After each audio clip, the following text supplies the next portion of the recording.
무거운 침묵이 짓누르는 어둠 속에서 김무원의 거친 숨소리만이 동굴 벽을 타고 기괴하게 울려 퍼지고 있었다. 오른손에 쥐어진 보검 청강검은 차가운 한기를 내뿜으며 금방이라도 짐승의 목을 꿰뚫을 듯 서슬퍼런 빛을 발했고, 그의 심장은 복수라는 이름의 도끼에 절어 터질 듯이 요동치고 있었다. 이제야 만났구나. 내 가문의 씨를 말린 악귀야. 그는 이빨 사이로 낮게 읊조리며 동굴 깊은 곳에서 번득이는 거대한 안광을 향해 한 걸음 내디뎠는데, 발밑에서 바스러지는 뼈 조각들의 소리가 죽음의 서곡처럼 고요를 깨트리며 그의 감각을 날카롭게 세웠다. 동굴 내부의 공기는 비릿한 피냄새와 수천 년간 쌓인 짐승의 배설물 냄새가 뒤섞여 숨을 쉴 때마다 폐부를 찔러왔으나 무언은 개의치 않고 오직 눈앞의 사냥감에만 집중했다. 서라벌의 명문가였던 김씨 일족이 하룻밤 사이에 몰살당하던 그 참혹한 밤의 기억이 불꽃처럼 되살아나 그의 이성을 마비시켰고, 아비의 비명과 어미의 절망적인 눈빛이 환청처럼 들려와 가슴을 후벼 팠다. 눈앞의 어둠 속에서 거대한 산맥처럼 웅크리고 있는 호랑이의 형체는 인간의 상식을 벗어난 위압감을 뿜어내고 있었지만, 무언은 이미 죽음을 각오한 지 오래였기에 단 한치의 물러섬도 없이 검자루를 더욱 강하게 움켜잡았다. 그가 기억하는 3년 전의 서라벌은 피로 물든 아수라장이었으며, 당시 신라의 이름난 맹장으로 칭송받던 그조차 손쓸 도리 없이 사랑하는 이들이 찢겨나가는 모습을 지켜봐야만 했다. 왕실의 비호 아래 평온을 누리던 가문이 산에서 내려온 천년 묵은 호랑이의 습격을 받았다는 소문은 온 장안을 뒤흔들었고, 무언은 그날 이후 승전의 영광을 뒤로한 채 오직 짐승의 심장을 찌르기 위한 칼을 갈며 팔도를 떠돌았다. 수소문 끝에 찾아낸 이 원한의 동굴은 인간의 발길이 닿지 않는 영산의 심장부에 숨겨져 있었으며, 그곳으로 향하는 길목마다 무언은 자신의 영혼을 갉아먹는 고독과 추위 그리고 배고픔과 싸우며 오직 복수라는 일념 하나로 버텨온 것이었다. 동굴 벽면에 스며든 습기가 뺨을 타고 흘러내렸지만, 무언은 그것이 땀인지 눈물인지 구분하지 못한 채 칼끝을 수평으로 유지하며 천천히 호랑이의 숨결이 닿는 거리까지 접근했다. 호랑이는 기이할 정도로 조용히 그를 기다리고 있었는데, 일반적인 짐승이라면 벌써 포효하며 달려들었을 터이나 이 천년의 괴수는 마치 무언을 알고 있었다는 듯 고요한 안광으로 그의 영혼을 꿰뚫어 보고 있었다. 짐승의 거대한 콧김이 무언의 얼굴에 닿을 때마다 털끝이 곤두서는 공포가 밀려왔으나, 그는 자신의 가슴 속에 맺힌 원한의 무게가 그 공포보다 훨씬 무겁다는 사실을 다시금 되새기며 검기를 끌어올렸다. 무언의 머릿속에는 어린 여동생이 죽어가며 내뱉었던 마지막 숨소리가 천둥처럼 울리고 있었고, 그 소리는 곧 분노의 기폭제가 되어 그의 전신을 타고 흐르는 진기를 폭발시켰다. 그는 발을 구르며 번개 같은 속도로 호랑이의 가슴팍을 향해 청강검을 내질렀는데, 검끝이 공기를 가르는 소리가 날카로운 비명처럼 들렸고, 동굴 안의 공기마저 그 서슬에 얼어붙는 듯 했다. 그러나 놀랍게도 호랑이는 그 치명적인 공격을 피하려 하지 않았고, 오히려 거대한 앞발을 바닥에 내린 채 무언의 검이 자신의 가슴에 닿기를 기다리는 듯한 기이한 태도를 보이며 가만히 눈을 감았다. 검끝이 호랑이의 가슴팍 가죽을 뚫고 들어가려는 찰나, 무언은 손끝에 전달되는 기이한 저항감과 함께 호랑이의 목구멍에서 터져나오는 낮은 울음소리를 들었다. 그것은 짐승의 위협적인 포효가 아니라 마치 긴 세월의 고통을 견뎌온 인간의 깊은 탄식과도 같았으며, 그 순간 호랑이의 다쳤던 눈꺼풀 사이로 굵은 눈물 방울이 떨어져 바닥에 흙을 적셨다. 무언은 당혹감에 사로잡혀 검을 멈추지는 않았으나 마음 한구석에서 정체 모를 불안감이 엄습했고, 이 짐승이 왜 자신을 죽이려 하지 않는 것인지에 대한 의문이 찰나의 순간 그의 뇌리를 스쳤다.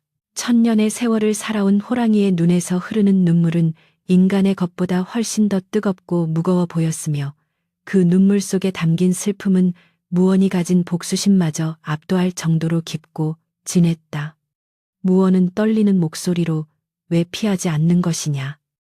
내 놈이 죽인 내 부모와 형제들의 원혼이 보이지 않느냐라고 소리쳤으나 호랑이는 대답 대신 슬픈 눈으로 그를 바라보며 천천히 입을 열었다. 짐승의 주둥이에서 흘러나온 것은 으르렁거림이 아니라 놀랍게도 인간의 언어였으며 그 목소리는 마치 땅 밑 깊은 곳에서 울려 퍼지는 지진의 진동처럼 웅장하면서도 애처롭게 무언의 귓전을 울렸다. 어리석은 인간의 자손아. 네가 쫓아온 것은 진실이냐 아니면 타인이 심어준 환상이냐 라고 호랑이가 말하자 무언은 충격에 휩싸여 쥐고 있던 검을 놓칠 뻔했으나 겨우 정신을 가다듬으며 다시 칼끝을 겨누었다. 호랑이의 목소리는 동굴 내부의 공명을 타고 그의 뼛속까지 파고들었으며 그 말투에는 세상을 달관한 자의 초연함과 동시에 말로 다 할 수 없는 비극적인 운명의 무게가 실려 있었다. 무언은 이 요괴가 자신을 홀리기 위해 술수를 부리는 것이라 생각하며 마음을 다잡으려 애썼지만 호랑이의 눈에서 멈추지 않고 흐르는 눈물은 그의 차가운 복수심에 균열을 일으키기 시작했다. 호랑이는 자신의 가슴에 닿아 있는 검끝을 내려다보며 다시 한번 입을 열었는데 그 말 한마디 한마디가 무언의 인생을 송두리째 뒤흔들 예언의 시작이었음을 그는 그때 알지 못했다. 너의 가문을 몰살한 것은 나의 이빨이 아니라 너희가 충성을 맹세했던 황금빛 왕좌의 탐욕이었다는 호랑이의 말은 무언에게 청천벽력과도 같았으며 그는 거짓말이다. 내 눈으로 그날 밤 짐승의 흔적을 똑똑히 보았다라고 울부짖으며 분노를 토해냈다. 그러나 호랑이는 슬픈 미소를 짓듯 입가를 일그러뜨리며 그날 밤의 진실과 신라 왕실이 숨겨온 잔혹한 음모의 실타래를 하나씩 풀어내기 시작했다. 무언은 호랑이가 들려주는 이야기에 귀를 막고 싶었지만 짐승의 목소리에는 거부할 수 없는 진실의 힘이 담겨 있었고 그가 3년 동안 믿어왔던 복수의 근간이 뿌리째 흔들리는 고통을 맛봐야 했다. 호랑이는 자신이 1000년 동안 이 산을 지키며 인간의 탐욕을 경계해왔으나 왕실의 권력자들이 자신들의 죄를 덮기 위해 짐승의 가죽을 쓴 자객들을 보내 무언의 가문을 도륙했다는 사실을 폭로했다. 무언의 손이 심하게 떨리기 시작했고 그의 눈동자에는 혼란과 공포 그리고 믿고 싶지 않은 진실에 대한 거부감이 뒤섞여 소용돌이치며 그를 나락으로 밀어넣었다. 동굴 안의 공기는 더욱 차갑게 식어갔고 호랑이의 눈물은 어느덧 바닥에 작은 웅덩이를 이룰 정도로 고였는데 그 맑은 액체 속에 비친 자신의 모습이 무언에게는 낯설기만 했다. 호랑이는 마지막 힘을 다해 무언을 응시하며 예언의 핵심을 고했는데 그것은 무언 개인의 복수를 넘어 신라라는 나라의 운명과 직결된 가혹한 신의 선고와도 같은 것이었다. 네가 오늘 내 심장을 찌른다면 너는 진실을 영원히 묻게 될 것이요. 내 눈물을 닦아준다면 너는 피의 군주가 되어 너의 가문을 도륙한 자들의 목을 보게 되리라는 호랑이의 말에 무언은 숨이 막히는 압박감을 느꼈다. 무언의 뇌리에는 과거 자신이 전쟁터에서 신라를 위해 바쳤던 충성이 한낱 놀이개에 불과했다는 깨달음이 번뜩였고 그를 이 자리까지 몰아넣은 세력들이 사실은 그의 뒤에서 비웃고 있었을 거라는 생각에 몸서리가 쳐졌다. 그는 칼을 든 채 주저앉을 뻔했으나 호랑이의 예언이 가진 무게를 견디기 위해 이를 악물고 버텼으며 짐승의 눈물 속에 담긴 비극이 단순히 자신만을 위한 것이 아님을 직감했다. 호랑이는 이제 완전히 힘을 뺀 채 무언의 결정을 기다리고 있었고 동굴 안에는 오직 떨어지는 물방울 소리와 무언의 거친 숨소리만이 교차하며 일촉즉발의 긴장감을 이어갔다. 이 천년 묵은 영물은 단순히 죽음을 구걸하는 것이 아니라 무언에게 선택의 기회를 준 것이었으며 그 선택의 결과가 가져올 파장이 얼마나 거대할지 무언은 감히 짐작조차 할 수 없었다. 그는 자신의 손에 묻은 보이지 않는 가족들의 피와 앞으로 흘려야 할 더 큰 복수의 피 사이에서 갈등하며 검자루를 잡은 손에 핏줄을 세웠다. 호랑이의 예언은 신라의 멸망과 새로운 시대의 도래를 암시하고 있었고, 무언은 자신이 그 거대한 운명의 수레바퀴를 돌리는 축이 되었음을 비로소 깨닫게 된 것이다. 무언은 고개를 들어 호랑이의 깊은 눈동자를 다시 한번 정면으로 바라보았는데 그 안에는 수천 년의 지혜와 슬픔, 그리고 인간에 대한 연민이 복합적으로 얽혀 있어 그의 마음을 어지럽혔다. 네가 말한 진실이 만약 사실이라면 나는 지금까지 무엇을 위해 살아온 것인가라는 그의 자조 섞인 물음에 호랑이는 아무런 대답도 하지 않았으나 그 침묵 자체가 가장 잔인한 답변이 되어 무언의 가슴에 박혔다. 그는 이제 복수라는 단어의 대상이 눈앞의 짐승이 아닌 자신이 평생을 바쳐 지켜온 서라벌의 높은 성벽 너머에 있음을 인정해야만 하는 순간에 직면했다. 동굴 밖에서는 폭풍우가 몰아치기 시작했는지 낮은 천둥 소리가 안까지 스며들어 분위기를 더욱 숙연하게 만들었고, 무언은 운명의 기로에서 마지막 결단을 내리기 위해 온 신경을 집중했다. 그의 청강검은 여전히 호랑이의 가슴을 겨누고 있었으나 검 끝의 살기는 이미 사라진 지 오래였고, 대신 그 자리에는 차가운 이성과 타오르는 새로운 분노가 깃들기 시작했다. 무언은 천천히 검을 거두며 호랑이의 눈물을 손가락으로 닦아내었는데 그 순간 동굴 안을 가득 채웠던 압도적인 살기가 걷히고 기이한 평온함이 두 존재 사이에 내려앉았다. 호랑이는 무언의 손길에 나직하게 가르릉거리며 고마움을 표시하는 듯 보였으나 곧이어 그의 표정은 다시 엄숙해졌고 앞으로 무언이 걸어가야 할 가시밭길에 대해 경고하는 것을 잊지 않았다. 무언은 자신이 이제 돌아갈 수 없는 강을 건넜음을 알았고 가문의 원수를 갚기 위해 짐승을 죽이러 온 사냥꾼에서 나라의 근간을 뒤흔들 반역자 혹은 혁명가로 변모해야 하는 자신의 운명을 받아들였다. 동굴의 어둠은 더 이상 두렵지 않았으며 오히려 그 어둠이 자신을 보호해주고 진실을 가려주는 방패가 될 것임을 그는 본능적으로 깨닫고 있었다. 그는 호랑이 앞에 무릎을 꿇고 앉아 짐승이 전해주는 신라 왕실의 비사와 앞으로 닥쳐올 재앙에 대한 상세한 설명을 들으며 밤을 지새웠고 그의 눈동자에는 예전의 맹목적인 증오 대신 서늘한 지략이 서리기 시작했다. 호랑이의 눈물은 멈췄지만 그가 남긴 예언의 잔상은 무언의 영혼에 깊게 각인되어 지워지지 않는 낙인이 되었으며 이는 곧 서라벌을 피로 물들일 거대한 폭풍의 전조가 되었다. 무언은 날이 밝는 대로 동굴을 나가 자신이 마주해야 할 진짜 괴물들을 향해 칼을 휘두를 것을 맹세하며 조용히 청강검을 검집에 꽂아 넣었다. 동굴 입구로 희미하게 새어 들어오는 새벽빛은 무언의 지친 어깨를 비추었으나 그의 발걸음은 그 어느 때보다 단호하고 무거웠으며 호랑이는 그런 그의 뒷모습을 보며 긴 한숨을 내쉬었다. 가라. 가서 네가 잃어버린 것들을 되찾고 이 땅에 맺힌 원한을 풀어라는 호랑이의 마지막 배웅 인사는 무언의 가슴 속에 영원히 꺼지지 않는 불꽃으로 남게 되었다.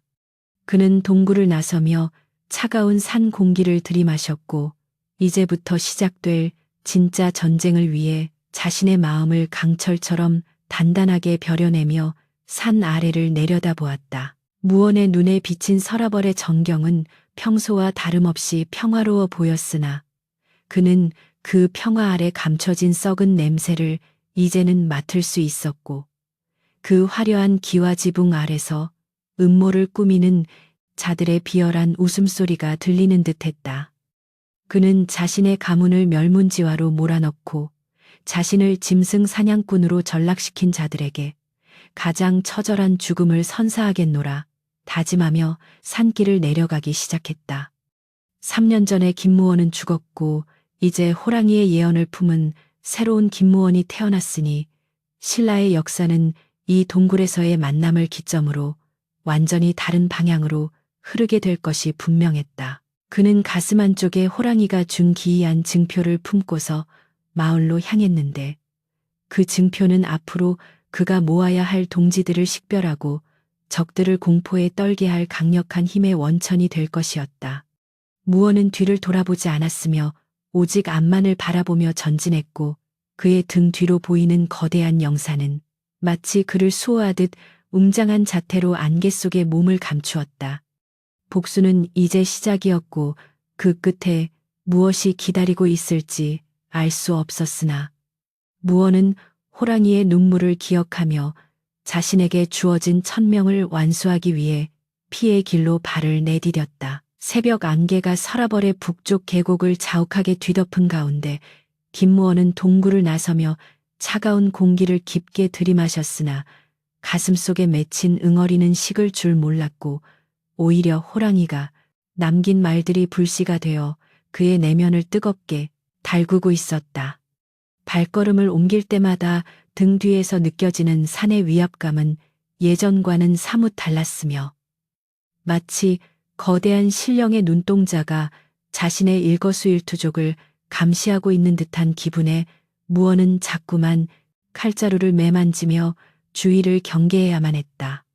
그가 평생을 바쳐 지켜온 신라의 강토가 이토록 낯설고 두렵게 느껴진 적은 없었으며 안개 너머로 어렴풋이 보이는 산새는 마치 거대한 짐승이 입을 벌리고 자신을 집어삼키려 기다리는 형상처럼 보여 그의 신경을 날카롭게 곤두세웠다.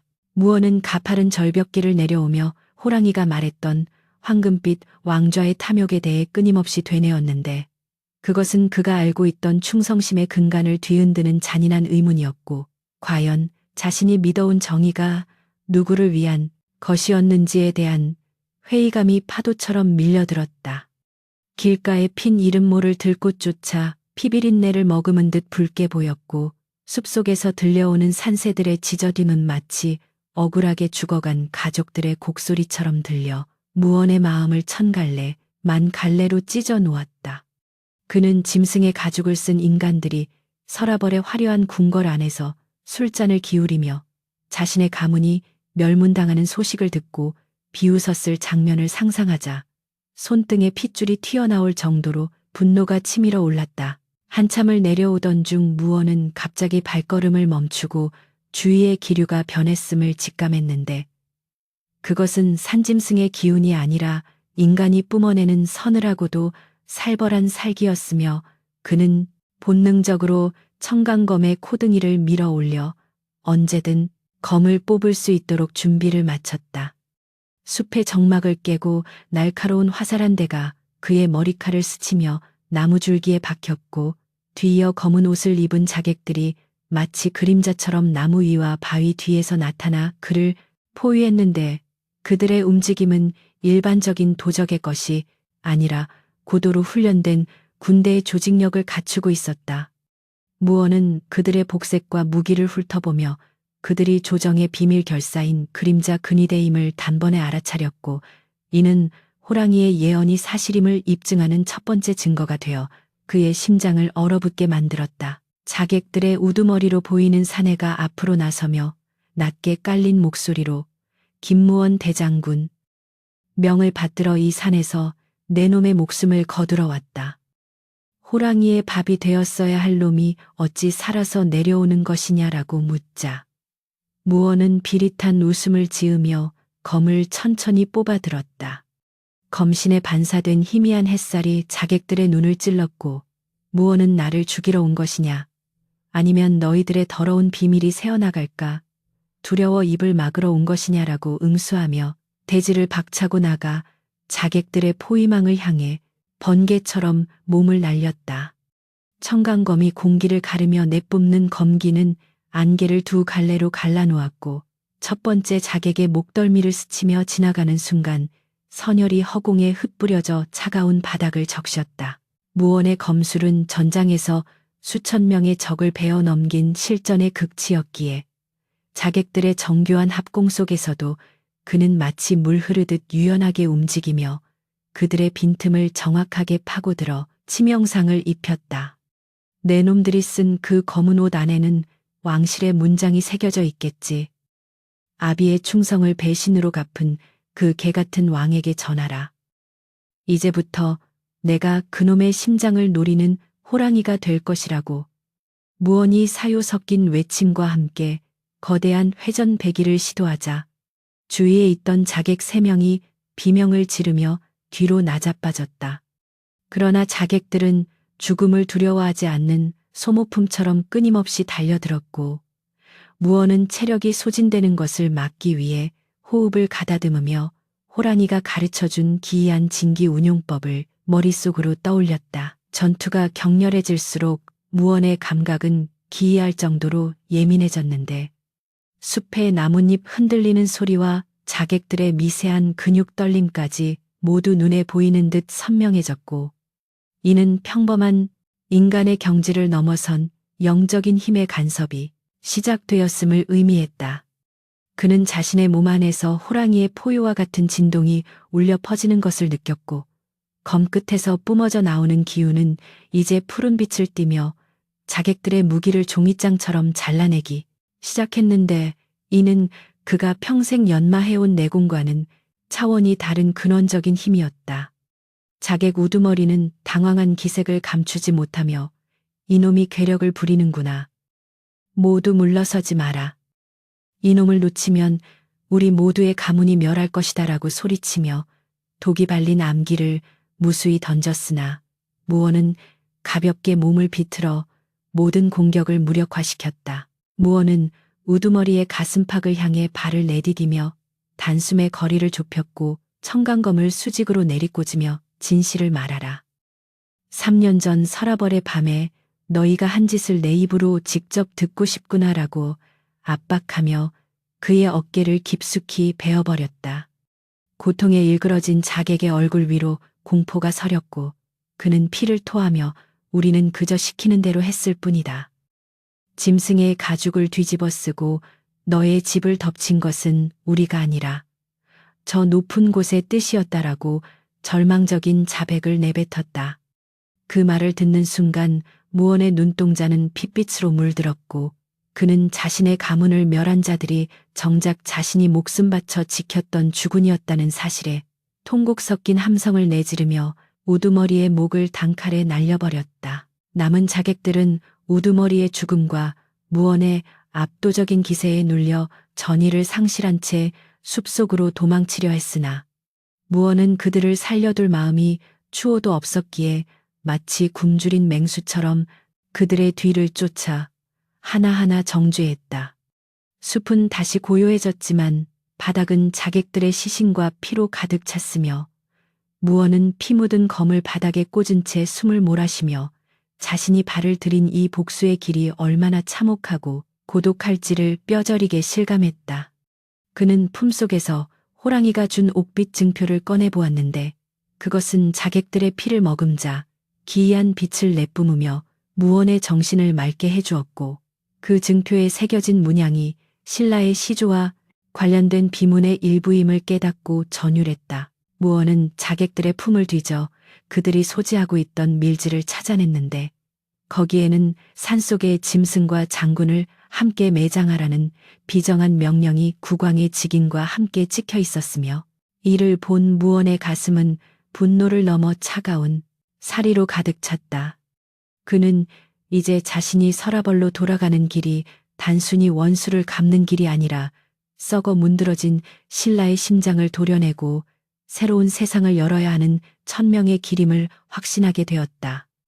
산신령이 노한 듯 갑자기 하늘이 어두워지며 뇌성이 울려 퍼졌고 빗방울이 떨어지기 시작해 무언의 몸에 묻은 자객들의 피를 씻어냈지만 그의 영혼에 새겨진 붉은 원한은 그 어떤 빗줄기로도 씻어낼 수 없었다. 그는 빗속을 걸으며 과거 자신이 왕의 앞에서 충성을 맹세하며 무릎을 꿇었던 순간들을 떠올렸고 그 모든 것이 거대한 연극이었음을 깨닫는 과정에서 느끼는 배신감에 몸을 떨며 길을 재촉했다. 산 아래 마을로 향하는 오솔길에서 무언은 자신을 걱정하며 기다리던 노복 하나를 만났는데 그는 무원의 생존을 확인하자 눈물을 흘리며 장군님, 서라벌에서 온 군사들이 장군님의 저택을 이미 몰수하고 남아있던 가솔들까지 모두 옥에 가두었습니다라는 청천벽력 같은 소식을 전했다. 무원은 노복의 어깨를 꽉 쥐며 살아남은 자가 누구냐? 내 아우 무역이는 어찌 되었느냐라고 물었으나 노복은 고개를 저으며 차마 말을 잇지 못해 무원의 심장을 다시 한번 갈기갈기 찢어 놓았다.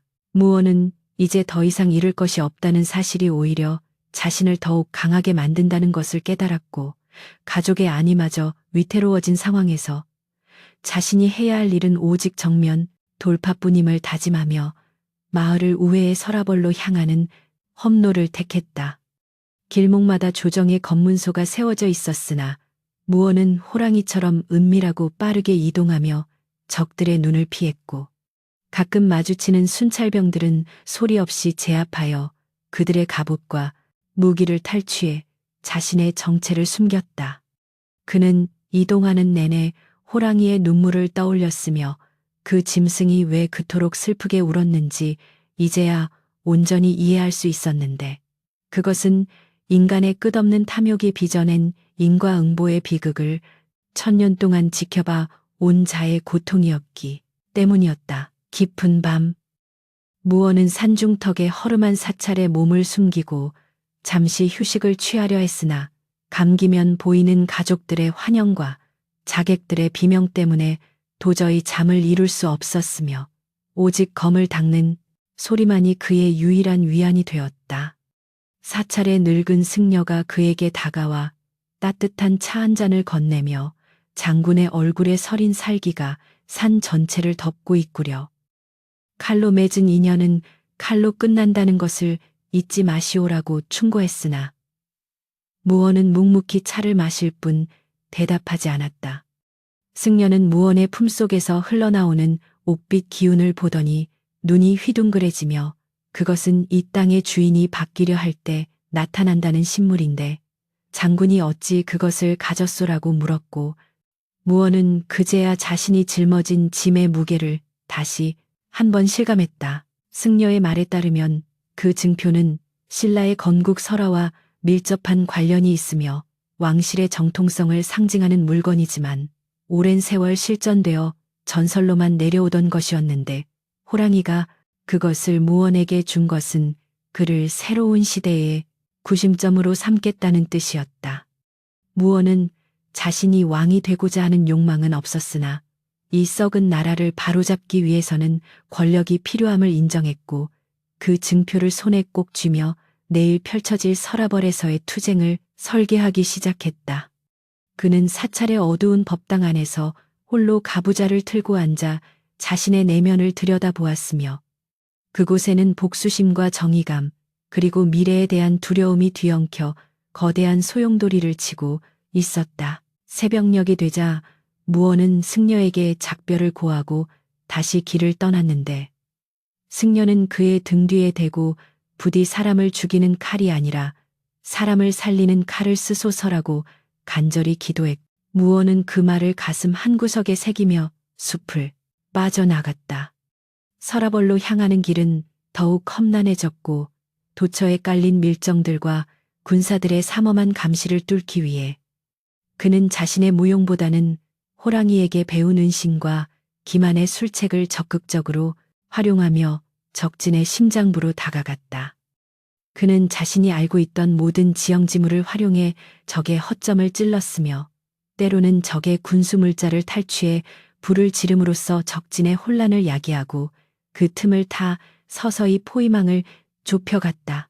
무원의 머릿속에는 이제 단 하나의 목표만이 명확하게 자리 잡았는데 그것은 왕의 면전에서 그가 저지른 죄악을 낱낱이 밝히고 가족들의 원혼을 달래주는 것이었으며 이를 위해 그는 자신의 목숨마저 초계같이 버릴 준비가 되어 있었다.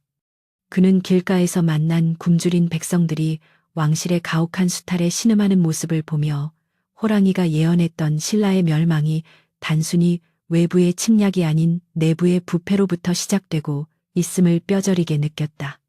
백성들의 원망 섞인 눈빛은 무언에게 새로운 힘을 불어넣어 주었고, 그는 자신이 흔드는 칼날이 단순히 개인의 복수를 넘어 억눌린 자들의 대변자가 되어야 함을 깨닫고 걸음걸이에 더욱 힘을 주었다. 드디어 서라벌의 외곽 성벽이 멀리서 보이기 시작했을 때 무언은 가슴 밑바닥에서 끓어오르는 전율을 느꼈고, 성문 위로 휘날리는 신라의 깃발이 오늘따라 유난히 퇴색되어 보인다는 생각을 지울 수 없었다.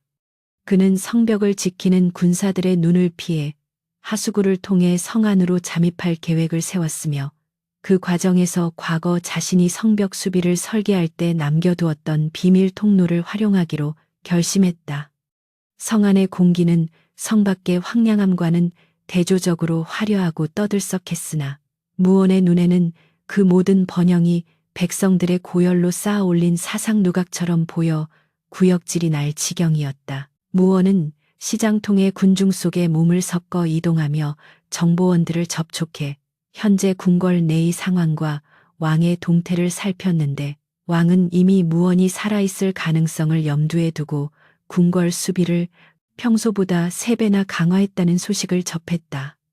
겁쟁이 같으니라고. 죄를 지은 자는 그림자만 보아도 놀라는 법이지. 무언은 혼잣말로 비웃으며 자신이 가장 잘 아는 궁궐의 구조를 머릿속에 그리며 최후의 일격을 가할 타이밍을 노렸다.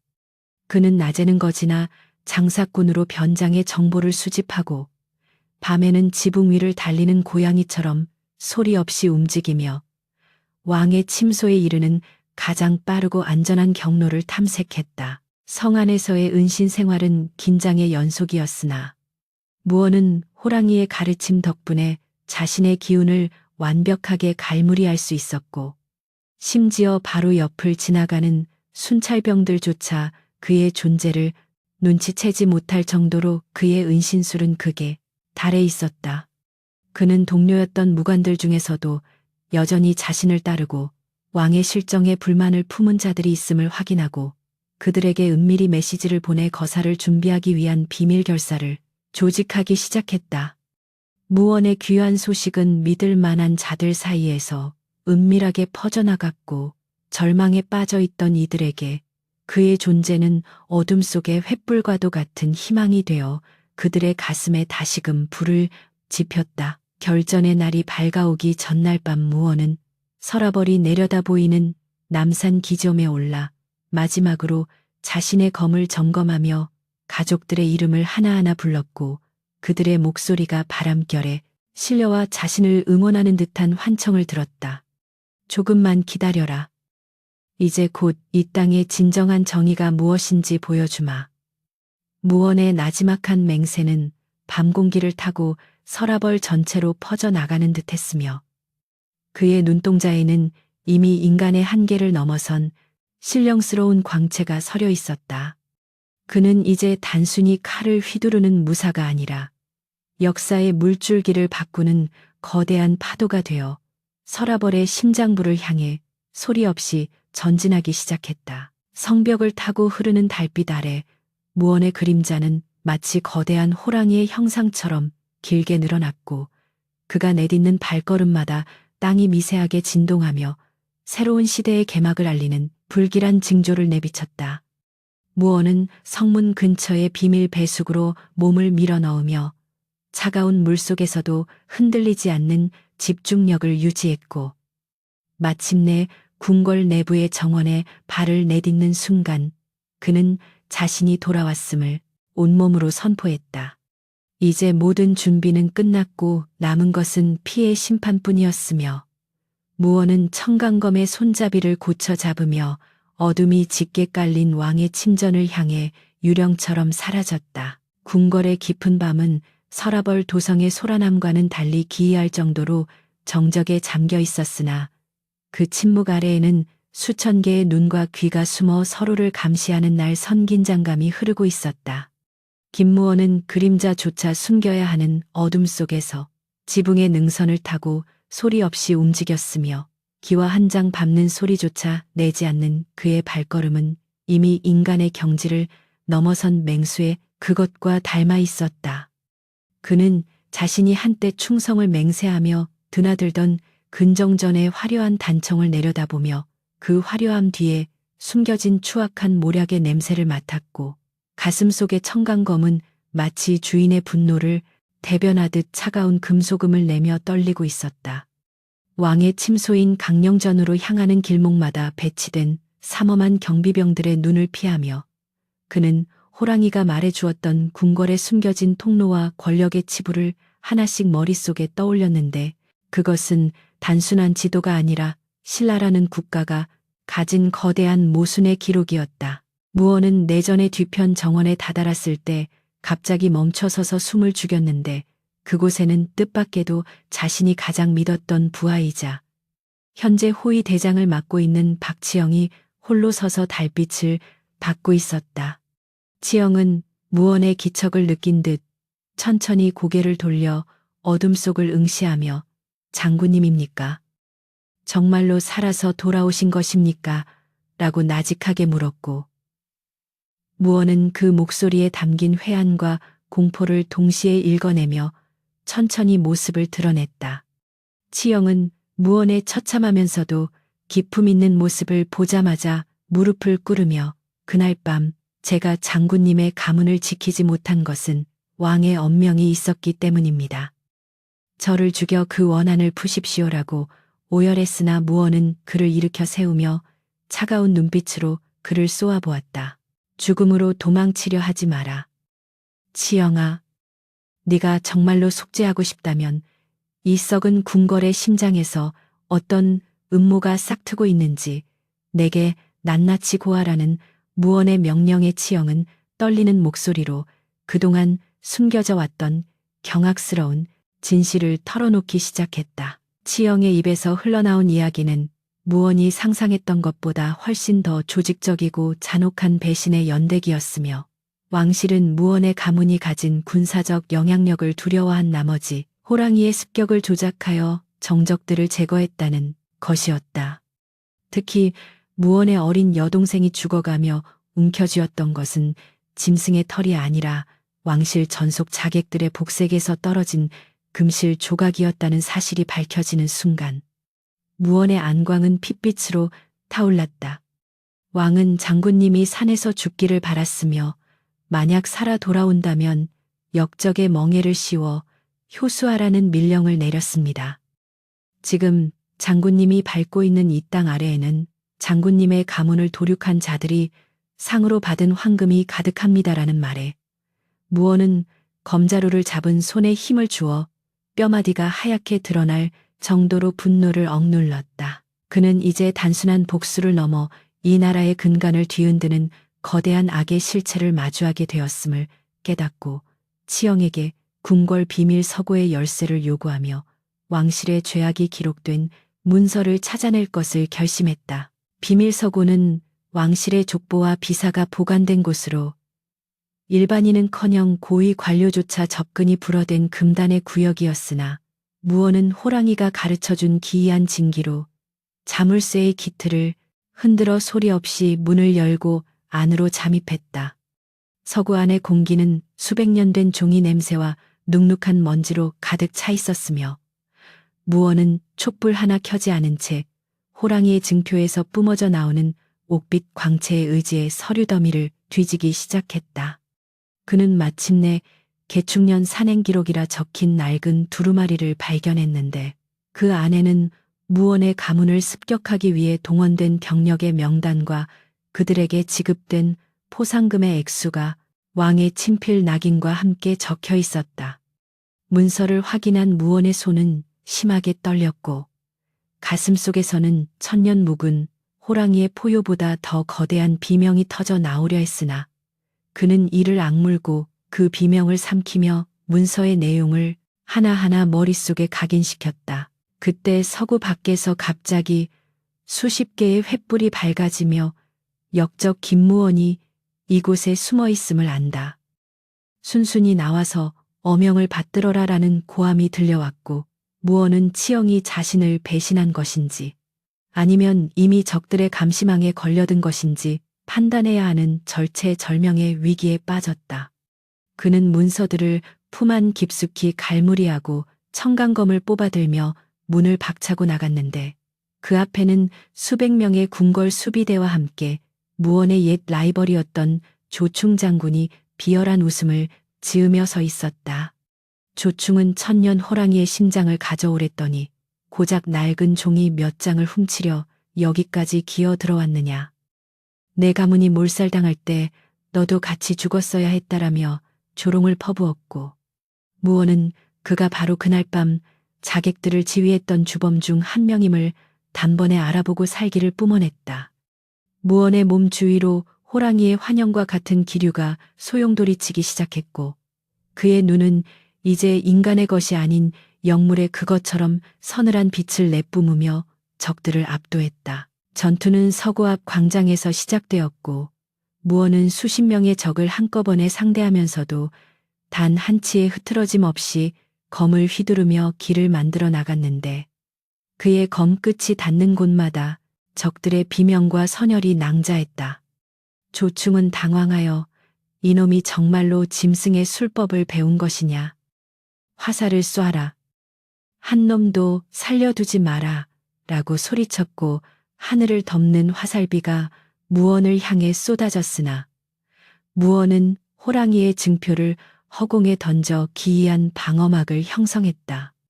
옥빛 장막에 부딪힌 화살들이 힘없이 바닥으로 떨어지는 광경을 본 수비대원들은 공포에 질려 뒷걸음질 쳤고, 무원은 그 틈을 타 조충의 목을 향해 번개처럼 돌진했다.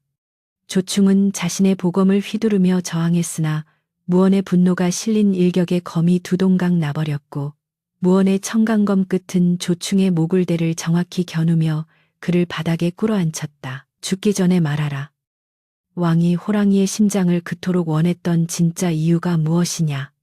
무원의 서늘한 질문에 조충은 죽음의 공포에 질려 왕은 천년 호랑이의 심장을 먹으면 영생을 얻고 신라의 국운을 영원히 지속할 수 있다는 예언을 믿었다.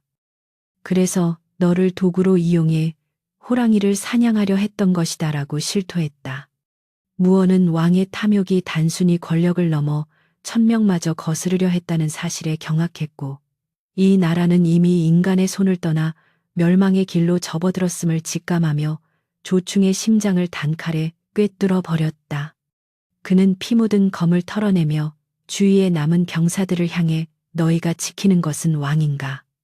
아니면 왕의 탈을 쓴 괴물인가라고 일갈했고, 무원의 압도적인 기세와 진실의 무게 앞에 병사들은 무기를 버리고 길을 내주기 시작했다. 무원은 이제 더 이상 숨지 않고 당당히 왕이 있는 대전으로 향했으며, 그가 걷는 길마다 옥빛 광채가 길게 늘어져 궁궐의 어둠을 몰아내는 서광처럼 빛났다. 대전 입구에는 신라의 마지막 자존심이라 불리는 원로 장수들과 고수들이 앞을 가로막았으나, 무원은 그들에게 호랑이가 보여주었던 눈물의 예언과 자신이 서구에서 찾아낸 기록들을 내보이며 그들의 마음을 흔들었다. 우리가 평생을 바친 신라가 고작 한 사람의 영생을 위해 백성을 제물로 삼는 나라가 되었단 말이오.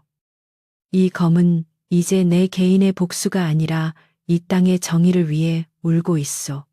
무원의 진심 어린 호소와 그가 내뿜는 신비로운 기운에 원로들은 당혹해하며 길을 비켰고, 무원은 마침내 황금빛으로 번쩍이는 왕좌 앞에 도달했다.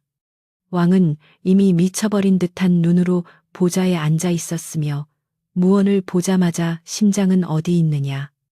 그 영물의 심장을 내놓으면 내 가문의 죄를 사해주마라고 헛소리를 내뱉어 무원을 더욱 비참하게 만들었다. 무원은 왕의 발치에 피 묻은 문서를 던지며 당신이 원했던 심장은 이미 썩어 문드러졌고 당신이 죽인 수천 명의 원혼이 지금 내 뒤에 서 있소라고 선언하며 대전을 뒤흔드는 포효를 내질렀다.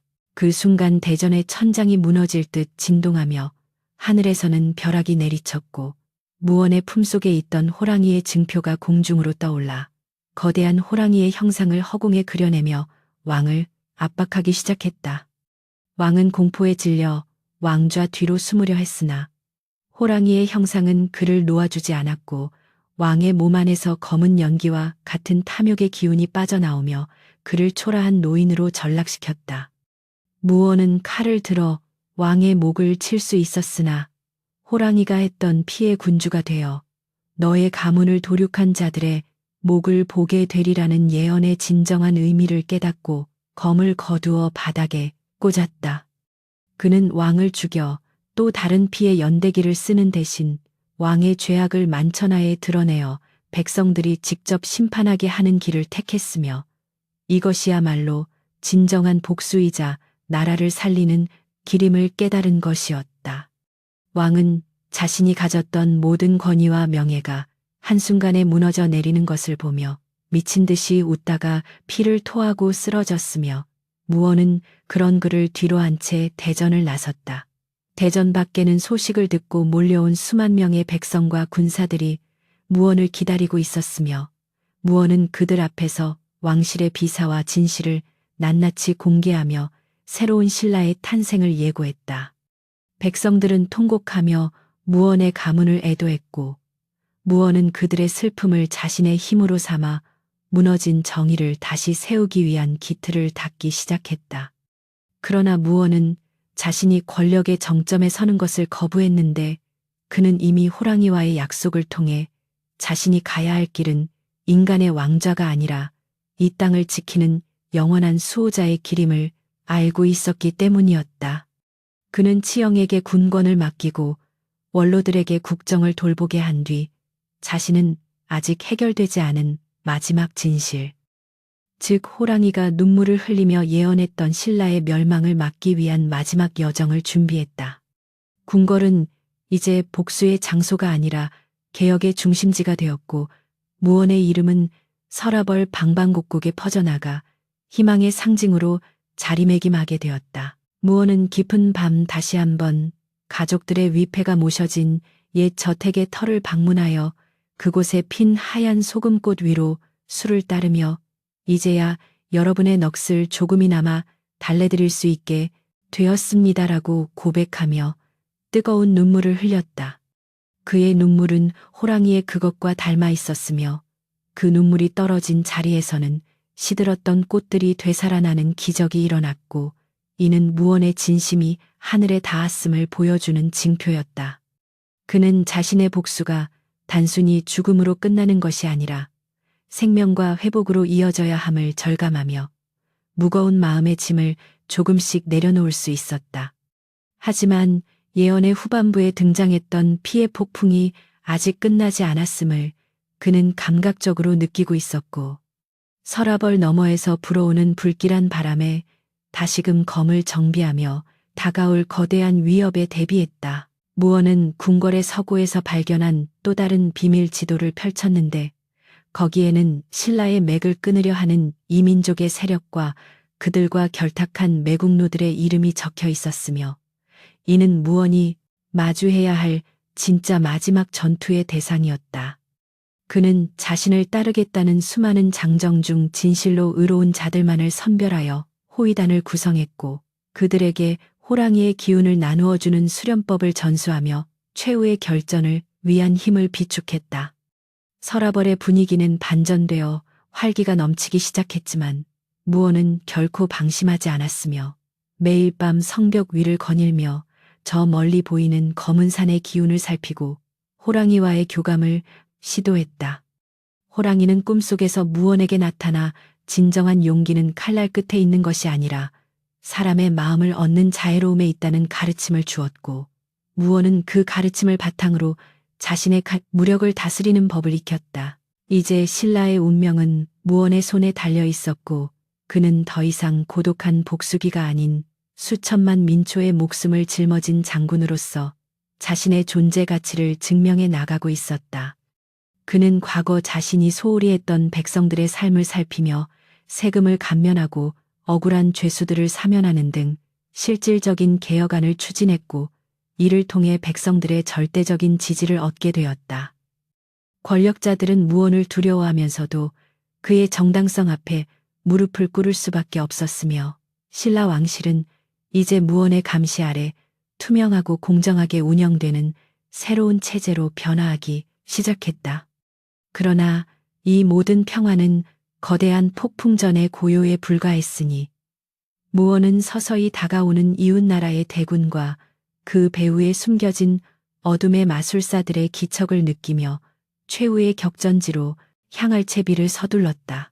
무언은 떠나기 전 치영을 불러 내가 돌아오지 못하더라도 이 땅의 정의가 멈추게 해서는 안 된다. 네가 가진 칼은 오직 백성을 지키는 데에만 쓰여야 함을 명심하라는 유언과도 같은 당부를 남겼고 치영은 눈물을 흘리며 그 명을 받들 것을 맹세했다. 그는 다시 한번 호랑이가 있는 동굴을 향해 고개를 숙여 예를 갖추었고 자신이 받은 힘과 예언을 이 땅의 평화를 위해 사용하겠노라 다시 한번 다짐했다. 무언은 이제 서라벌의 화려한 옷을 벗어던지고 예전의 낡은 갑옷을 다시 입었으며 그의 어깨 위에는 수천만 백성의 염원이 깃든 보이지 않는 망토가 휘날리고 있었다. 그는 말에 올라타 북방의 국경을 향해 질주하기 시작했고 그가 지나가는 길목마다 백성들은 나와서 장군의 건승을 빌며 꽃잎을 뿌려주었다. 길고 험난했던 복수의 여정은 이제 국가의 존망을 건 거룩한 전쟁으로 변모하고 있었으며 무언은 자신의 심장이 호랑이의 심장과 함께 뛰고 있음을 느끼며 단 한치의 두려움도 없이 전방을 응시했다. 그는 자신이 가야 할 길이 피로 물들지라도 그 끝에는 반드시 새날의 태양이 뜰 것임을 믿어 의심치 않았고 그 믿음은 그의 검기를 더욱 견고하고 날카롭게 단련시켰다. 무언의 뒤를 따르는 호위단의 함성은 하늘을 찌를 듯 높았고 그들의 기계는 신라의 산천을 진동시키며 다가올 어둠의 세력들에게 강력한 경고를 보내고 있었다. 무언은 달리는 말 위에서 호랑이의 눈물을 다시 한번 떠올렸고 이제는 그 눈물이 슬픔이 아닌 승리의 창가가 되어 이 땅에 울려 퍼지게 하겠노라 맹세했다. 동틀역 국경의 요새에 도착한 무언은 지평선 너머로 끝없이 펼쳐진 적의 대군을 마주하게 되었는데 그들의 군세는 마치 바다의 파도처럼 거대했으나 무언의 눈에는 오직 베어 넘겨야 할 어둠의 잔재들로만 보였다. 그는 자신의 검을 높이 들어 태양빛을 반사시켰고 그 서슬퍼런 빛은 적진의 심장부를 꿰뚫으며 개전의 신호를 알렸다. 무언은 오늘 우리가 흘리는 피는 내일의 평화를 위한 밑거름이 될 것이다. 신라의 용사들이여 호랑이의 기계를 품고 적진을 짓밟아라라고 외치며 가장 먼저 적진을 향해 돌진했고 그의 검술은 이제 단순한 무예를 넘어 예술의 경지에 이르러 적들을 추풍낙엽처럼 쓰러뜨렸다. 대지는 피로 물들기 시작했으나 무언의 눈빛만은 맑고 투명했으며 그는 적의 수계를 찾아 전장을 가로지르는 동안 호랑이의 예언이 어떻게 완성되어 가는지를 온몸으로 체험하고 있었다. 전투는 며칠 밤낮을 이어졌고 무언은 지치지 않는 기력으로 전장을 지배하며 적의 기세를 꺾어 놓았으며 그의 명성은 적군 사이에서도 공포의 대상이 되어 그들이 감히 정면으로 맞서지 못하게 만들었다.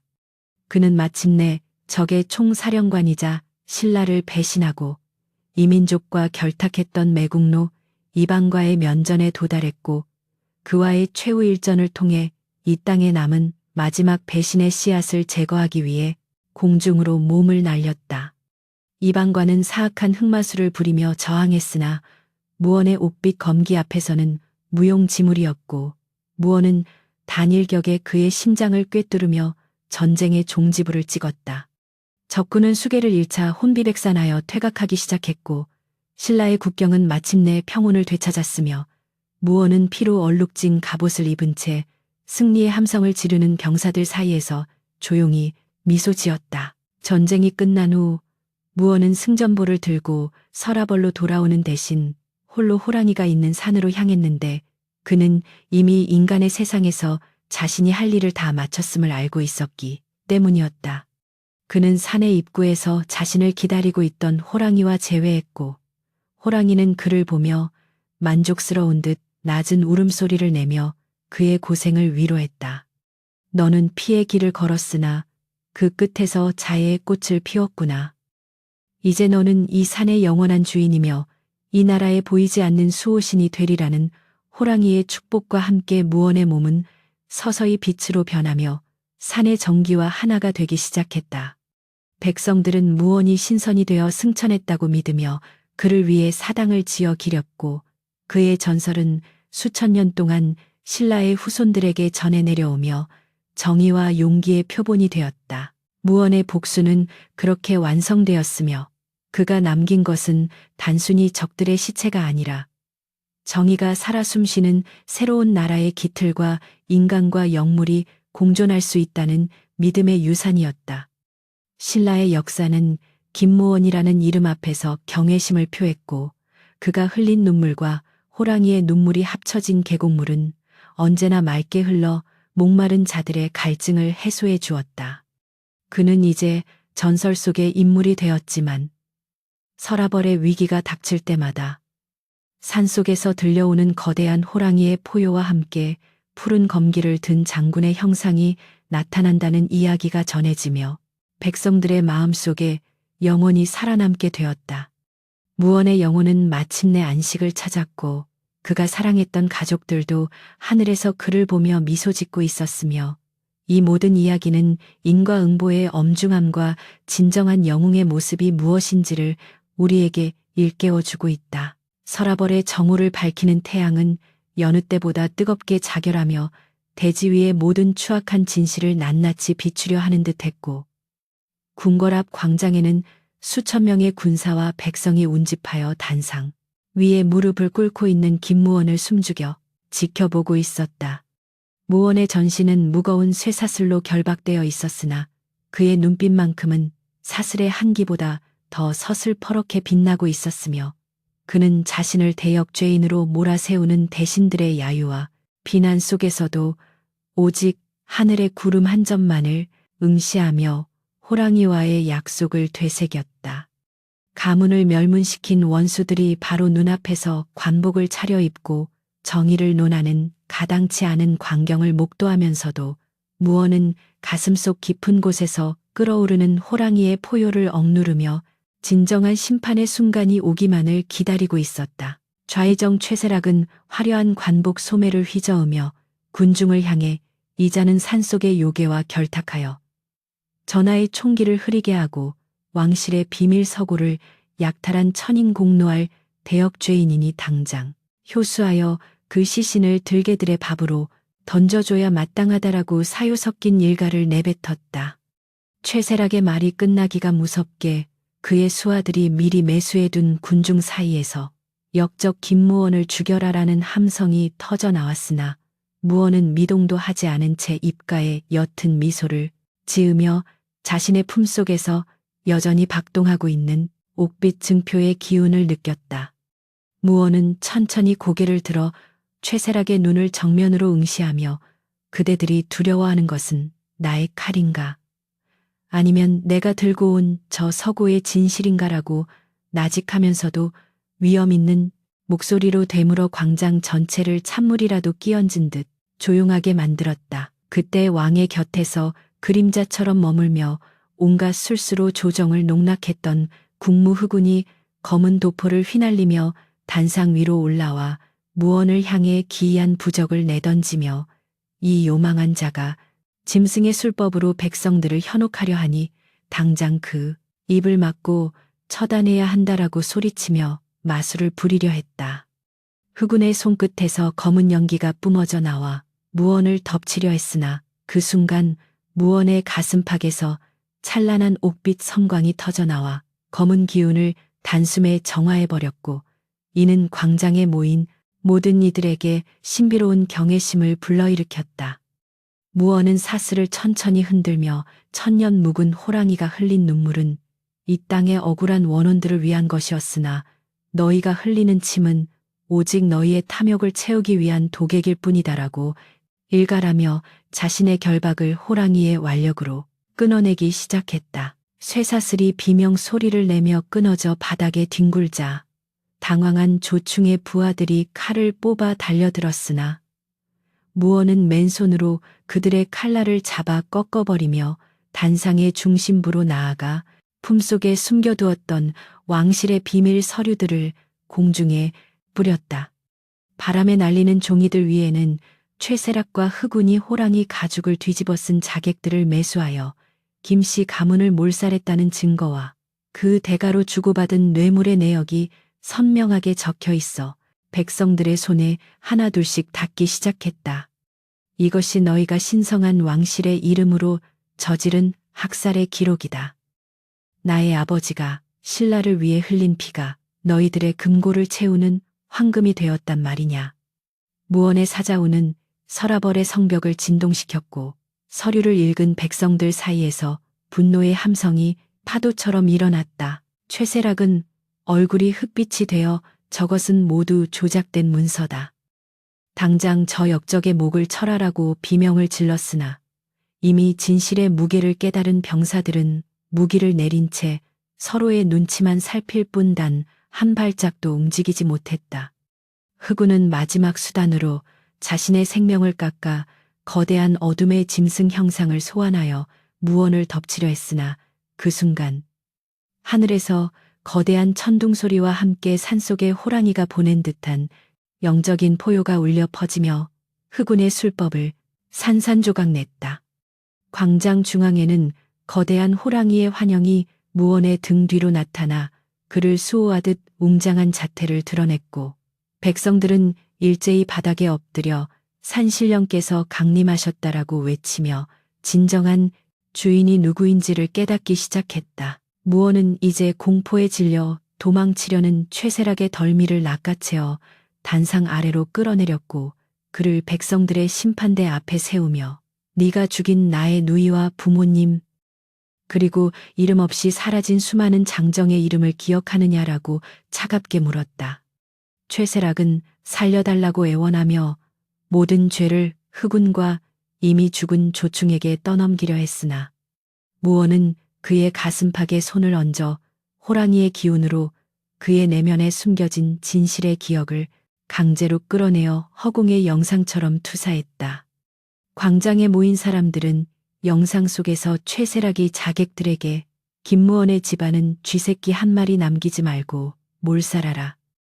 짐승의 소행으로 보이기만 하면 된다라고 명령하는 잔혹한 모습을 목격하고는 일제히 분노의 돌팔매질을 시작했다. 흑우는 도망치려다 호랑이의 환영이 내뿜는 안광에 마비되어 바닥에 쓰러졌고 그의 몸에서는 그동안 흡수했던 무고한 이들의 원혼이 검은 연기가 되어 빠져나오며 그의 육신을 급격히 노화시켜 추악한 몰골로 변화시켰다.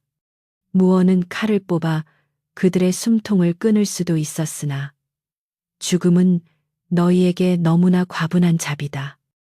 너희는 평생 감옥에 갇혀 너희가 죽인 이들의 곡소리를 들으며 썩어갈 것이다라고 선언하며 그들을 관아의 형틀에 묻게 했다. 백성들은 무언의 결단에 찬사를 보내며 김무원 대장군이야말로 신라의 진정한 수호자이시다 라고 연호했고 무언은 그제야 하늘을 향해 길게 한숨을 내쉬며 가슴속에 맺혔던 3년의 한을 조금씩 흘려보냈다. 그때 궁궐내전에서 정신을 차린 왕이 수척한 모습으로 호위병들의 부축을 받으며 광장에 나타났고 그는 무언 앞에 무릎을 꿇은 채 눈물을 흘리며 내가 탐욕의 눈이 멀어 나라의 기둥을 꺾었구나. 나를 죽여서라도 그 죄를 갚아다오라고 통회했다. 무언은 왕을 내려다보며 왕이시여. 당신을 죽이는 것은 신라의 파멸을 의미할 뿐이니 남은 생은 속죄하며 백성들을 위해 사시오. 만약 다시 한번 어두운 길을 걷는다면 그때는 산속의 호랑이가 당신의 심장을 거둘 것이오라고 경고하며 왕의 권위를 인정하되 그 권력이 오직 백성을 위한 것임을 분명히 했다. 왕은 고개를 숙여 무언의 뜻을 받들겠노라 맹세했고 이 광경을 지켜본 원로들과 신료들은 일제히 무언 앞에 엎드려 새로운 신라의 법도에 따를 것을 약속하며 개혁의 서막을 알렸다. 무언은 단상을 내려와 백성들 사이를 걸으며 그들의 거친 손을 맞잡아 주었고 그의 갑옷에 묻은 먼지와 피가 이제는 훈장처럼 빛나며 그가 겪어온 고난의 세월을 대변해주고 있었다. 그는 자신의 가문이 살던 옛 집터에 쌓여있던 역적의 낙인을 제거하고 그곳에 억울하게 죽어간 모든 이를 기리는 위령비를 세우도록 명했으며 신라 전역에 자신의 가문과 같은 피해자가 다시는 나오지 않도록 법을 고칠 것을 제안했다. 무원의 명성은 이제 서라벌을 넘어 신라 전역과 이웃 나라에까지 퍼져나갔고 그는 더 이상 복수기가 아닌 만인의 존경을 받는 성인과도 같은 존재로 추앙받으며 난세의 영웅으로 등극했다. 하지만 무원의 마음 한구석에는 여전히 호랑이가 했던 마지막 예언, 즉 피의 폭풍이 채 가시지 않은 불길한 징조로 남아 있었으며 그는 승리의 기쁨에 도취하는 대신 국경의 수비를 강화하고 다가올 외세의 위협에 대비하는 냉철함을 잃지 않았다. 그는 최세락 일파의 재산을 몰수하여 굶주린 백성들에게 나누어 주고 가뭄으로 고통받는 지역에 구휼미를 보내는 등 실질적인 민생 안정을 꾀하며 신라의 기틀을 다시 세우는데 온 힘을 쏟았다. 무원은 매일 새벽 성벽에 올라 산 너머를 응시하며 호랑이와 무원의 대화를 나누었고 짐승은 바람의 소리를 통해 그에게 끊임없이 세상의 이치와 지켜야 할 가치에 대해 속삭여 주었다. 그의 곁에는 이제 치영을 비롯한 충직한 장수들이 다시 모여들었고 그들은 무원을 왕으로 추대하려 했으나 무원은 그때마다 나의 자리는 저 화려한 보좌가 아니라 백성들의 곁이며 산신의 가르침을 지키는 수호자의 자리다라며 단호히 거절하여 그의 인품을 더욱 돋보이게 했다. 무원은 권력을 탐하지 않는 진정한 무인의 자세를 보여줌으로써 조정의 신료들이 사리사욕을 버리고 오직 국정과 백성만을 돌보게 만드는 기적 같은 변화를 끌어냈으며 이는 신라 역사상 유례없는 평화의 시대를 여는 시발점이 되었다. 그는 가끔 한밤중에 홀로 말을 타고 산으로 들어가 호랑이가 있는 동굴 근처에서 명상을 하며 자신의 내면을 닦았고 그럴 때마다 그의 검기는 더욱 맑고 투명해져 이제는 살기를 머금지 않고도 적을 압도하는 경지에 이르렀다. 어느 날 무원은 가문의 비극을 겪을 당시 실종되었던 막내 아우 무역의 소식을 전해 듣게 되었는데 무역은 어느 먼 지방의 사찰에서 승려들의 보살핌 아래 자라나 무예를 닦고 있었다는 것이었다. 무원은 즉시 그곳으로 달려가 아우와 재회했고 형제는 서로를 껴안고 통안의 눈물을 흘리며 가문의 맥이 끊기지 않았음에 하늘과 산신령에게 감사 기도를 올렸다. 무역은 형의 뒤를 이어 나라를 지키는 장수가 되겠노라 다짐했고 무원은 아우에게 호랑이의 기운을 다스리는 법과 무인의 도리를 가르치며 가문의 명예를 온전히 회복하는 기쁨을 누렸다. 이제 신라는 무원을 중심으로 하나로 뭉쳐 전례 없는 부흥기를 맞이했으며 백성들의 삶은 풍요로워졌고 거리에는 굶주리는 이의 곡소리 대신 아이들의 웃음소리와 노래가 가득하게 되었다.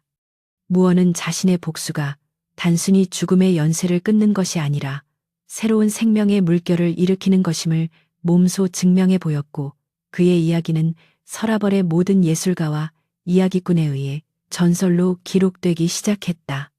그러나 이 평화로운 나날 중에도 북쪽에서 들려오는 말발굽 소리는 점점 커지고 있었고 무원은 그것이 호랑이가 예언했던 마지막 시련임을 직감하며 자신의 청강검을 다시 한번 서늘하게 갈아두었다. 그는 국경지대에서 심상치 않은 움직임을 보이는 말갈과 당나라의 세력을 예의주시하며 그들이 신라의 내부 분열을 틈타 침략하려 한다는 정보를 입수하고는 조정의 군사들을 소집하여 철저한 방어태세를 갖추었다.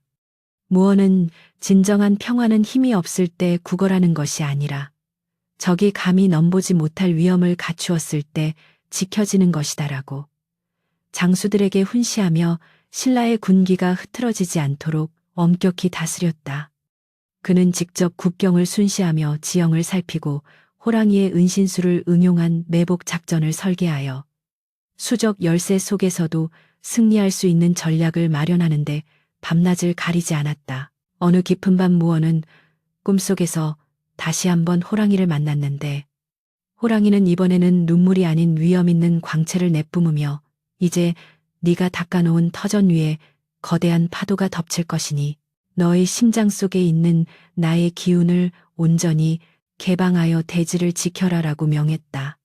잠에서 깬 무원은 자신의 몸 안에서 끓어오르는 거대한 진동을 느꼈고 그것이 단순히 개인의 무력을 넘어 신라의 산천과 공명하는 대지의 힘임을 깨닫고 전율했다. 그는 이제 인간으로서의 한계를 벗어나 신라의 산과 강을 수호하는 영적인 장군으로 거듭나고 있었으며 그의 존재 자체가 적들에게는 거대한 장벽이 되어 그들의 전의를 꺾어놓기에 충분했다.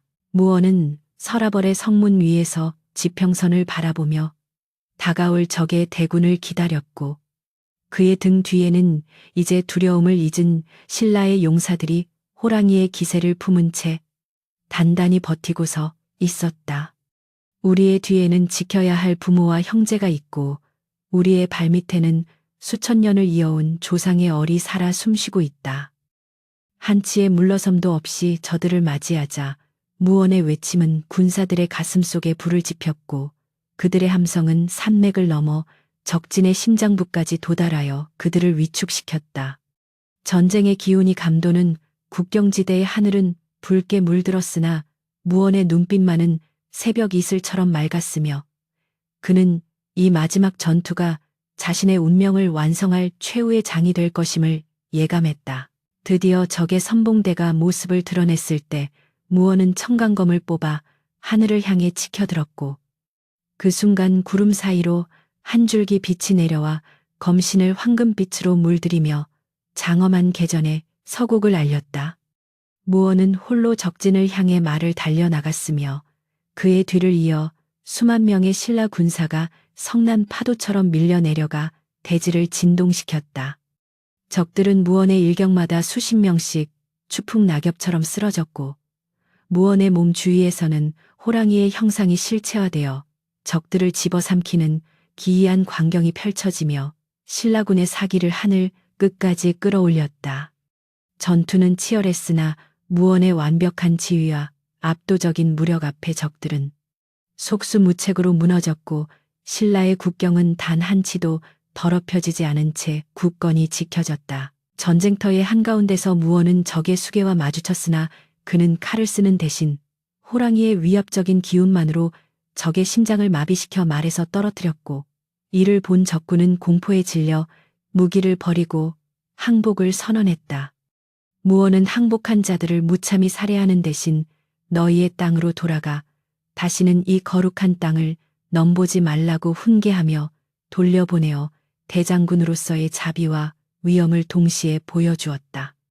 전쟁이 승리로 끝난 후 서라벌로 돌아가는 무원의 행렬에는 끝없는 꽃잎과 백성들의 환호가 이어졌으나 무원은 오직 자신의 소임을 다했다는 안도감 속에 조용히 미소 지을 뿐이었다. 왕은 무원을 신라의 국부로 추대하며 최고의 관직을 내리려 했으나 무원은 이제 나라가 안정을 찾았으니 나는 다시 산으로 돌아가 그곳의 질서를 지키려 합니다라고 말하며 모든 명예와 권력을 뒤로하고 궁궐을 나섰다. 백성들은 떠나는 무원의 옷소매를 붙잡으며 눈물을 흘렸으나 무원은 그들의 머리를 쓰다듬으며 내가 없어도 여러분의 가슴 속에 호랑이의 용기가 살아있다면 신라는 영원할 것입니다라는 위로를 남기고 호련히 사라졌다. 그는 자신의 아우 무역에게 가문의 재건을 맡기고 오직 청강검 한 자루와 호랑이가 준 증표만을 챙긴 채 노을이 지는 산맥을 향해 천천히 발걸음을 옮겼다. 무원이 다시 산속의 동굴에 도달했을 때 호랑이는 마치 그를 기다렸다는 듯 입구에서 웅크리고 앉아 있었으며 무원은 짐승의 곁에 앉아 함께 저무는 해를 바라보며 긴 여정의 피로를 씻어냈다. 호랑이는 무원의 어깨에 머리를 기대며 만족스러운 듯 가르릉거렸고 무원은 이제 자신의 복수가 완전한 용서와 평화로 승화되었음을 느끼며 깊은 안식에 잠겨들었다. 산 아래 서라벌에는 무원을 기리는 횃불이 밤새도록 타올랐으나 산 위의 무원은 오직 별빛과 호랑이의 숨결 속에서 진정한 자유를 누리며 신라의 영원한 전설로 남게 되었다. 신라의 산천에 시린 겨울이 물러가고 만물이 소생하는 새봄의 기운이 완연해지자 서라벌의 북쪽 영산에는 분홍빛 진달래와 하얀 산수육꽃이 흐드러지게 피어나 복수의 피로 물들었던 대지를 부드럽게 감싸 안았다. 김무원은 가문의 원한을 씻어내고 나라의 위기를 구한 영웅의 자리를 뒤로 한 채 오직 낡은 도포 한 자락에 청강것만을 든 채 산 깊은 곳으로 돌아왔으나 그의 얼굴에는 새속의 번뇌를 씻어낸 듯한 평온함과 맑은 기운이 서려 있었다. 그는 매일 아침 안개가 자욱한 계곡물에 몸을 씻으며 죽어간 이들에 대한 애도를 멈추지 않았고 물소리와 바람소리에 귀를 기울이며 자연의 순리와 인간의 도리가 어찌 한 줄기 빛으로 만나는지를 깊이 명상하며 하루를 시작했다. 산속의 공기는 서라벌의 그것과는 비교할 수 없이 청명하여 숨을 들이마실 때마다 가슴 깊은 곳에 응어리가 녹아내리는 듯했으나 무언은 자신이 짊어진 수호자의 천명을 한순간도 잊지 않은 채 호랑이와 함께 산을 지켰다. 천년 묵은 호랑이는 이제 무언을 사냥꾼이 아닌 자신의 동반자로 인정하며 거대한 몸을 그의 곁에 뉘었고 두 존재는 말없는 교감을 통해 수천 년의 지혜와 인간의 짧은 생애가 교차하는 신비로운 시간을 공유했다. 짐승의 안광은 더 이상 인간을 위협하는 살기를 띠지 않았고 오히려 세상의 모든 고통을 포용하는 자애로운 눈빛으로 변해 무언을 바라보았는데 그 눈빛 속에는 인간의 탐욕이 빚어낸 비극이 다시는 되풀이되지 않기를 바라는 간절한 염원이 담겨 있었다. 무언은 호랑이의 거친 털을 쓰다듬으며 그대의 눈물이 나를 깨웠고 그대의 예언이 신라를 살렸으니 이제 우리가 함께 이 산의 평화를 지키는 것이 하늘의 뜻이겠소라고 나직하게 읊조렸고 호랑이는 낮은 울음소리로 화답하며 산맥을 울리는 웅장한 진동을 만들어냈다. 동굴 안의 어둠은 이제 두려움의 공간이 아니라 만물이 휴식하고 새로운 생명을 잉태하는 자궁과도 같은 따뜻함을 머금게 되었으며 그 안에서 무언의 정신은 날마다 새로운 경지에 도달했다. 어느 볕 좋은 오후 무언의 아우무역이 서라벌에서 가져온 향기로운 차와 소박한 음식을 들고 형을 찾아 산을 올랐는데 그의 늠름한 모습은 죽은 아버지를 빼닮아 무언의 가슴을 뭉클하게 만들었다. 무역은 형의 앞에 공손히 절을 올린 뒤 형님, 서라벌은 이제 왕께서 선정을 베푸시고 백성들이 장군님의 은덕을 기리며 평화롭게 살아가고 있습니다라고 소식을 전하며 신라의 조정이 개혁의 길을 흔들림 없이 걷고 있음을 알렸다. 무언은 아우가 가져온 찻잔에서 피어오르는 김을 바라보며 미소 지었고 네가 그곳에서 가문의 명예를 지키고 백성을 사랑한다면 그것으로 나의 복수는 완성된 것이다라고 말하며 권력보다 소중한 가치가 무엇인지를 다시 한 번 일깨워 주었다. 형제는 산새들이 지저귀는 숲속 바위에 앉아 오랜 시간 동안 못다한 이야기를 나누었으며 그들의 웃음소리는 계곡을 타고 흘러내려 산 아래 마을까지 평화의 소식을 전하는 듯했다. 무역은 돌아가는 길에 형의 곁을 지키는 거대한 호랑이를 보며 경외심을 느꼈고 그 짐승이 단순한 괴수가 아니라 이 땅의 정기를 수호하는 영물임을 깨닫고는 정중히 고개를 숙여 예를 갖추었다. 무언은 아우의 뒷모습을 보며 이제 자신의 가문이 피해 연대기를 끝내고 덕의 역사를 써내려갈 것임을 확신했고 그 마음의 짐을 내려놓자 몸이 깃털처럼 가벼워지는 것을 느꼈다. 그는 산속의 약초를 캐어 상처 입은 짐승들을 돌보거나 길을 잃은 나무꾼들에게 안전한 길을 안내해 주는 등 소박하지만 고귀한 삶을 이어갔고 그의 소문은 전설이 되어 신라 전역에 퍼져나갔다. 사람들은 이제 그를 호랑이 장군이라 부르며 존경했으며 그가 머무는 산은 신성한 구역으로 여겨져 그 누구도 함부로 생명을 해치거나 탐욕을 부리지 못하는 성역이 되었다. 산기슭의 백성들은 무언이 있는 방향을 향해 매일 아침 감사의 기도를 올렸고 그 덕분인지 그 지역에는 가뭄이나 홍수 같은 재앙이 들지 않아 풍요로운 생활이 계속되었다. 세월이 흘러 무원의 머리에도 하얀 서리가 내려앉기 시작했지만 그의 눈빛만은 청강검의 서슬보다 더 맑고 투명하게 빛났으며 그의 무예는 이제 자연의 흐름과 하나가 되어 검을 휘두르지 않고도 만물을 다스리는 경지에 이르렀다. 그는 가끔 한밤중에 홀로 산 정상에 올라 달빛을 받으며 명상에 잠겼고 그럴 때마다 그의 주변에는 옥빛 광채가 은은하게 퍼져나가 산 전체를 신비로운 기운으로 가득 채웠다. 호랑이는 무언의 그림자가 되어 항상 그의 곁을 지켰으며 두 존재가 나란히 앉아있는 모습은 한 폭의 신선도처럼 아름답고 장엄하여 보는 이로 하여금 절로 고개를 숙이게 만들었다. 무언은 자신이 겪었던 모든 고난과 슬픔이 결국은 이 평화로운 순간을 맞이하기 위한 필연적인 과정이었음을 깨달았고 자신에게 시련을 주었던 하늘에 오히려 감사의 마음을 가졌다. 원하는 강물에 흘려보내고 은혜는 바위에 새기라 하였거늘 나는 이제야 그 참뜻을 몸소 체험하는구나. 무언의 독백은 밤바람을 타고 숲 전체로 퍼져나가 나무들의 속삭임과 하나가 되었다. 어느 날 신라의 왕이 무언을 직접 찾아와 다시 한번 조정으로 돌아와 줄 것을 간곡히 청했으나 무언은 정중히 거절하며 왕에게 백성을 사랑하는 마음을 잃지 말 것을 당부하는 지혜로운 조언을 건넸다. 왕이시여, 나무가 높이 자라는 것은 뿌리가 깊기 때문이고 나라가 융성하는 것은 백성의 마음을 얻었기 때문이니 부디 그 마음을 잊지 마소서라는 무언의 말에 왕은 크게 깨달음을 얻어 돌아갔으며 이후 신라는 더욱 공정하고 태평한 시대를 구가하게 되었다. 무언은 권력의 정점에 설 수 있었음에도 소박한 산생활을 택함으로써 진정한 영웅이 걸어가야 할 뒷모습이 얼마나 아름다운지를 만천하에 보여주었다.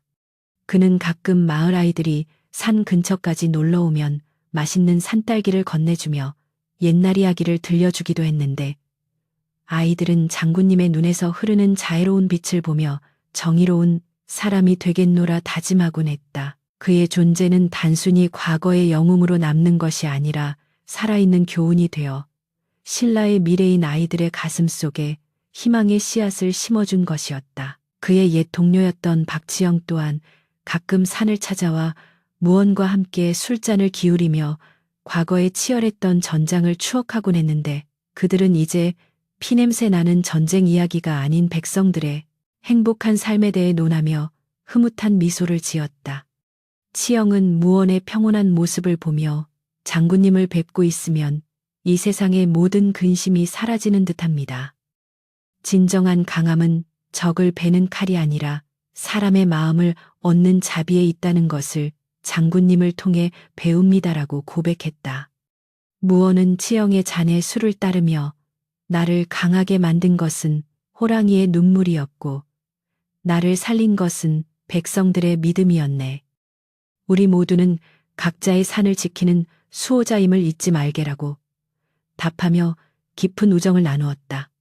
산속의 밤은 깊어갔으나 그들의 우정과 도의는 달빛보다 더 밝게 빛났으며 이는 신라의 기틀을 지탱하는 보이지 않는 힘이 되어 나라의 안녕을 지켜주었다. 무언의 삶은 이제 개인의 복수를 넘어 한나라의 정신적 지주로서 완성되어 가고 있었으며 그의 발자취는 신라의 역사 속에 영원히 지워지지 않는 금성문처럼 새겨졌다. 호랑이 또한 천년의 세월을 마무리할 때가 다가왔음을 직감한 듯 어느 날 무언을 조용히 불러 자신의 마지막 정기를 무언에게 전수하고 산의 수호신으로서의 지위를 온전히 박행 물려주었다. 짐승의 거대한 신체가 서서히 빛으로 산화하며 산의 정기와 하나가 되는 장엄한 광경 속에서 무언은 눈물을 흘리며 영물과의 이별을 맞이했으나 그 슬픔은 곧 거대한 책임감과 평온함으로 승화되었다. 이제 무언은 단순히 인간의 몸을 가진 장군이 아니라 신라의 산천을 수호하는 신령스러운 존재로 거듭났으며 그의 숨결 하나하나가 바람이 되고 그의 눈빛 하나하나가 별빛이 되어 나라를 굽어보게 되었다. 그는 호랑이가 남긴 옥빛 증표를 가슴에 품고 산의 가장 높은 곳에 올라 신라의 안녕을 위해 기도를 올렸고, 그 순간 하늘에서는 상서로운 구름이 모여들어 그의 머리 위를 장식했다. 산속의 모든 생명은 무언 앞에 엎드려 새로운 주인을 경배했고, 무언은 그들의 생명을 소중히 여기며 자연의 질서를 유지하는데 온 힘을 쏟았다.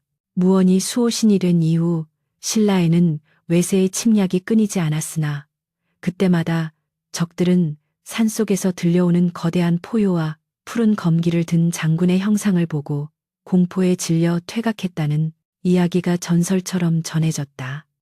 백성들은 위기가 닥칠 때마다 북쪽 영산을 바라보며 장군님께서 우리를 지켜주신다는 믿음으로 시련을 이겨냈고, 그 믿음은 신라를 지탱하는 가장 강력한 무형의 성벽이 되었다. 무언의 전설은 세대를 거듭하며 더욱 풍성해졌고, 그는 이제 인간의 아픔을 치유하고 정의를 세우는 살아있는 신앙의 대상이 되어 민초들의 가슴 속에 영원히 거하게 되었다. 그는 때때로 꿈속에서 가족들을 만났는데, 그들은 이제 피 묻은 모습이 아니라 환한 미소를 지으며 무언의 노고를 치하해 주었고, 무언은 그들의 축복 속에서 비로소 완전한 마음의 평화를 얻었다. 복수로 시작된 그의 여정은 이처럼 거대한 사랑과 수호의 서사로 마무리되었으며, 이는 인간이 도달할 수 있는 가장 숭고한 경지가 무엇인지를 우리에게 보여주고 있다. 긴 세월이 흘러 무언 또한 육신의 옷을 벗고 영적인 존재로 승화되던 날, 산 전체에는 향기로운 꽃비가 내렸고 수천 마리의 새들이 모여들어 슬픈 찬가를 불렀다고 전해진다. 그의 청강검은 동굴 깊은 곳에 남겨져 진실을 찾는 자만을 기다리는 유산이 되었으며, 그가 남긴 호랑이의 눈물 자국은 영원히 마르지 않는 샘물이 되어 목마른 자들의 영혼을 적셔주었다.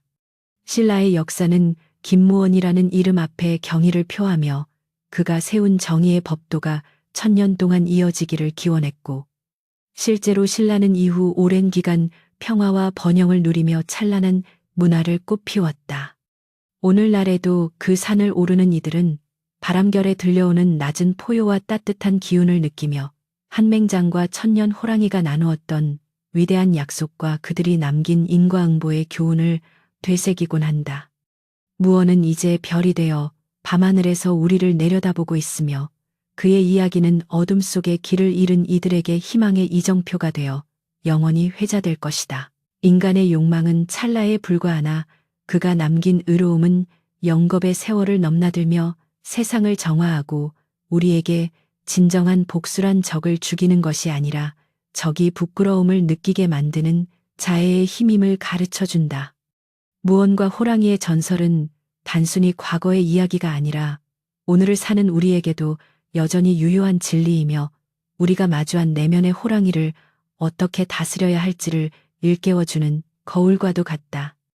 서라벌의 달빛은 오늘도 변함없이 영산을 비추고 산속 깊은 곳에서는 여전히 정의로운 수호자의 숨결이 느껴지는 듯하니, 이 땅의 정의와 평화가 영원하기를 바라는 무언의 염원은 결코 멈추지 않을 것이다.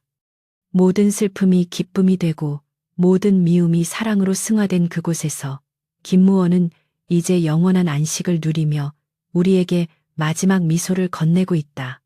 이로써 맹장 김무원과 천년 호랑이의 기나긴 여정은 끝을 맺었으나, 그들이 남긴 빛은 우리 가슴 속에 영원히 꺼지지 않는 불꽃으로 남아 정의로운 길을 안내할 것이다.